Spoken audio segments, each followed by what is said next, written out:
Hello, welcome to Workplace Wake Up. I'm Jen Shaw. Every week, I spend about 15 minutes covering legal developments, introducing you to interesting guests, and providing some entertainment to start your workday. Hello, everyone. We're on our third podcast this month related to investigations. And this is a really fun topic for me because I love doing investigations. It's like putting together a little puzzle. And I actually wish I had more time to do it.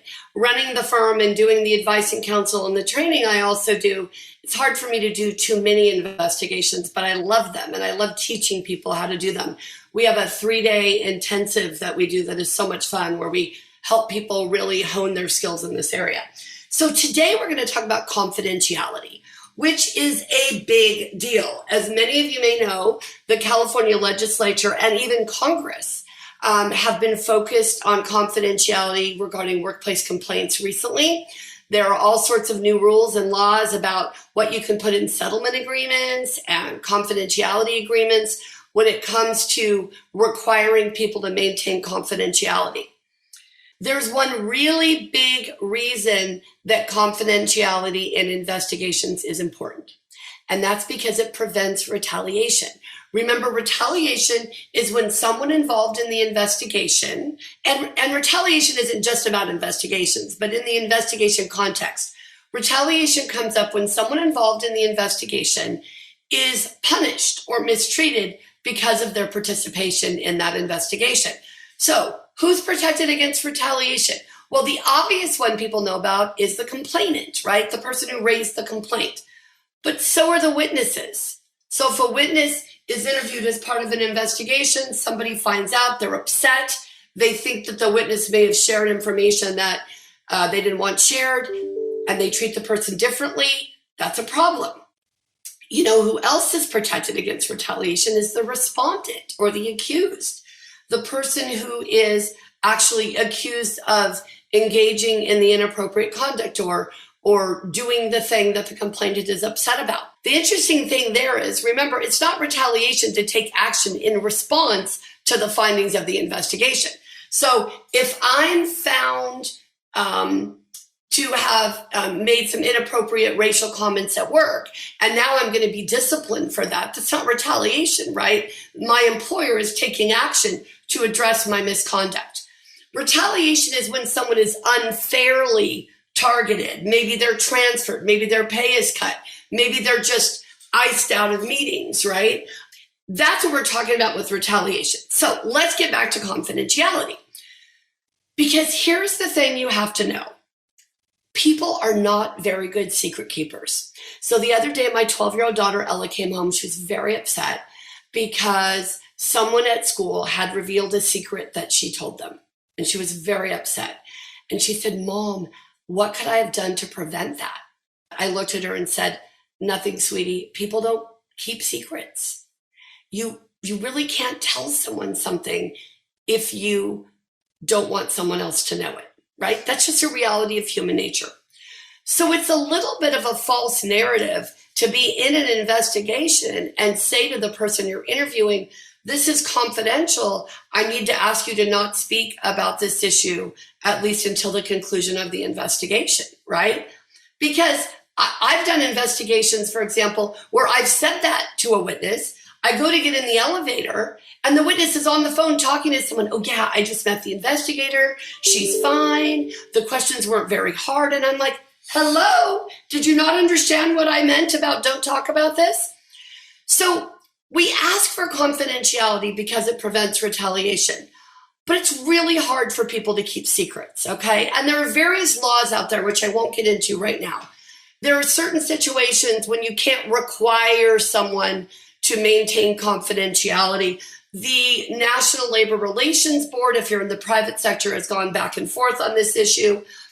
The reality is you're always going to be safe saying, "I need to ask you to keep this confidential at least until the conclusion of the investigation," right?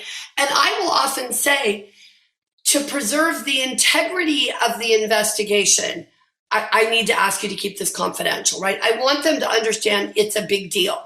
I also will often say, "Listen, As part of my job doing this investigation and being an impartial investigator, I want to make sure I get information that is directly from the witness. If you go tell someone that you've spoken to me and you share what we've talked about, I'm not necessarily getting their own perspectives or their own thoughts, because those perspectives and thoughts are going to be colored by what you may have told that person about the interview process.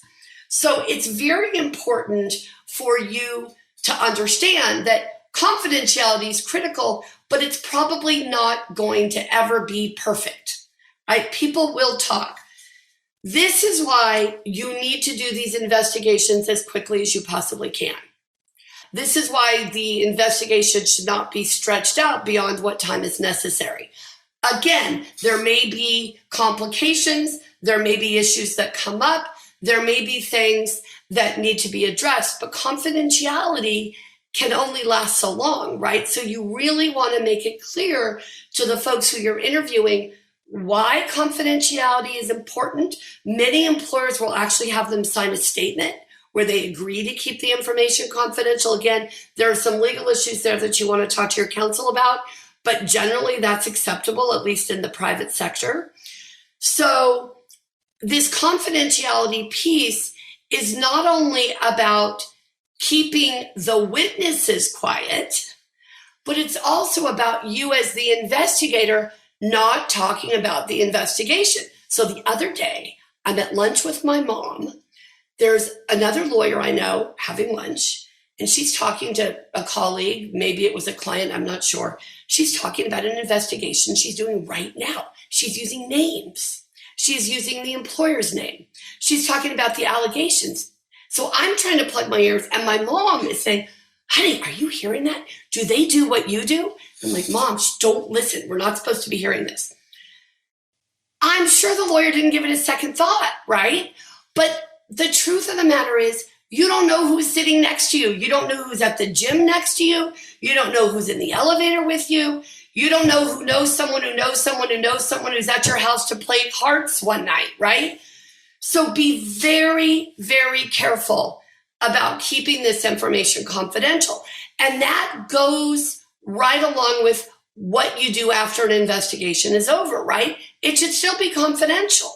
You don't want to be sitting around swapping war stories with folks about what happened in this investigation you did 5 years ago.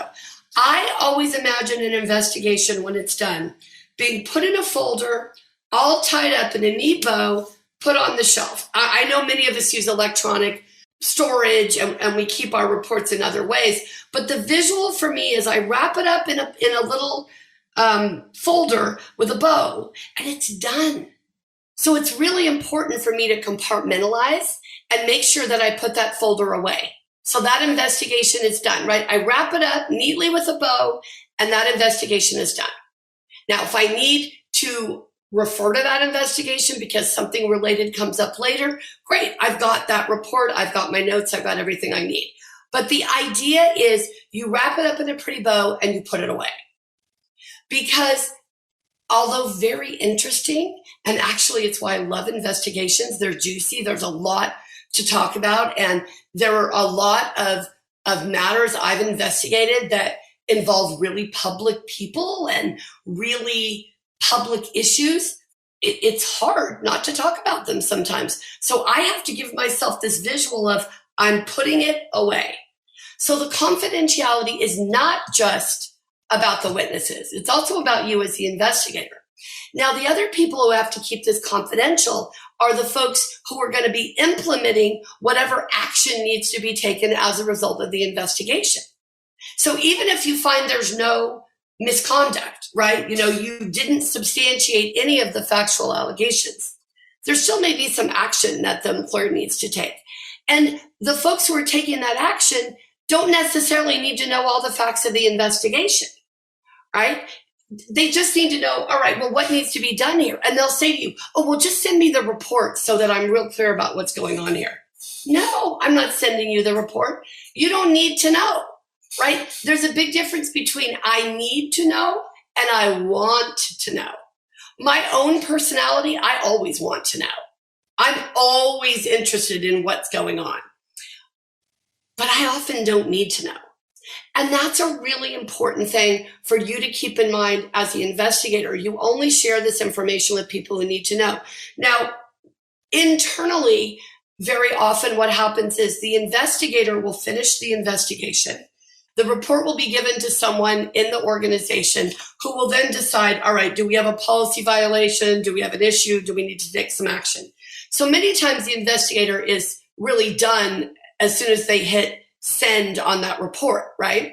But in other organizations, especially ones that are small and don't have a lot of folks that are very departmentalized, they may be part of that decision-making process. So they need to be careful what they're sharing about that investigation as part of that process. So confidentiality is how we preserve the integrity of the investigation.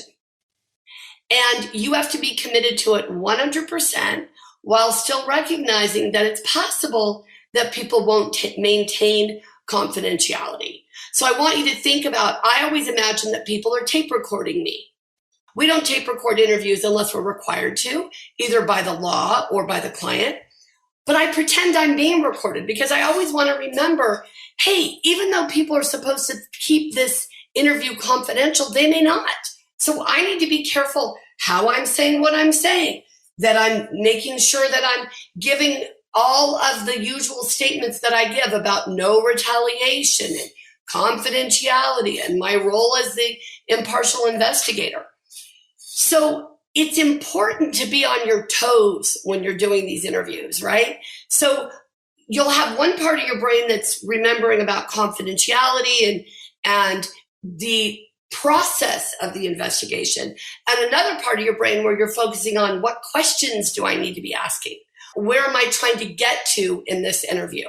So confidentiality is important for everyone. I do suggest that you have a policy about confidentiality in investigations. Even if you're in the public sector, there are valid policies that you can implement. Obviously, work with your lawyers to do that.